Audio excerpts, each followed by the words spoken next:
இந்த உலகத்திலேயே மிகவும் மகிழ்ச்சியான நாடு டென்மார்க். இங்க கார் விலை ரொம்ப அதிகம். அதனால பெரும்பாலும் மக்கள் பஸ்ல அல்லது சைக்கிள்ல தான் பயணிக்கிறாங்க. ஹோட்டல்ல சாப்பிட்டாலும் அதிகமா பணம் கொடுக்கணும். அதனால தினமும் வீட்டு சமையல் தான். அப்புறம் 6 வயசுல தான் ஸ்கூலுக்கு போறாங்க. 30 வயசுல தான் படிச்சுட்டு வெளியே வர்றாங்க. கல்லூரி கட்டணம் முழுக்க இலவசம். நல்லா படிக்கும் மாணவர்களுக்கு $900 அரசு மாத சம்பளமா கொடுக்குது.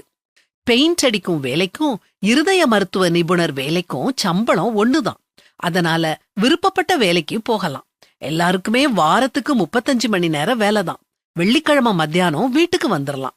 ஆபீஸ்ல லஞ்சை யாருமே தனியா சாப்பிட மாட்டாங்க. முதலாளி முதல் பியூன் வரைக்கும் எல்லாரும் ஒன்னா உட்கார்ந்து சேர்ந்து சாப்பிடுவாங்க. பாராளுமன்றத்துல பிரதமர், எதிர்க்கட்சி தலைவர், அனைத்து கட்சி எம்பிக்கள் எல்லாரும் இப்படித்தான் ஒன்னா உட்கார்ந்து சாப்பிடுவாங்க. மக்களிடையே சகோதரத்துவம் வளரணுங்கிறதுக்காக அரசு பல கிளப்புகளை அமைச்சிருக்குது. இந்த கிளப்புகள்ல சேர்ந்து பல கலைகளை கற்றுக்கிடலாம், கூடி பேசலாம். அரசு பல கூட்டுறவு வீடுகளை ஒன்னா கட்டி இருக்குது. இதுக்கு போஃபலஸ்கேப் அப்படின்னு பெயர். 30 குடும்பங்களை குடியமர்த்துவாங்க. இங்க விதியே எல்லாரும் எங்க வேணும்னாலும் போகலாங்கிறது தான். யாரும் யார் வீட்டுக்குள்ளேயும் போகலாம். வீடுகள்ல கூட்டுறவு சமையல். மாசத்துல ஒரு நாள் ஒரு வீடு 30 குடும்பங்களுக்கும் சமைக்கும். மற்ற 29 நாட்கள் சமைக்க வேண்டியது இல்ல. இந்த 30 குடும்பங்களும் அதன் பின் வாழ்நாள் முழுசும் நல்ல நண்பர்களா இருப்பாங்க.